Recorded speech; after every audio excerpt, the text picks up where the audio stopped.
آقا نرو این تومن ایکس تومن هزینه کن تا چه گوشی از کار افتاد اینجوری شد.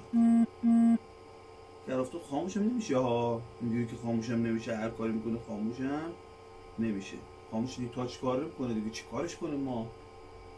این لحظه خودتون نگران نکن، تو 3 ساعت بهت یاد میدم مشکلش رو برطرف کنه بدون هزینه. 3 تا دکمه رو با هم نگه میداری گوشی ریست میشه به همین راحتی. ریست که شد مشکلتون هم برطرف میشه.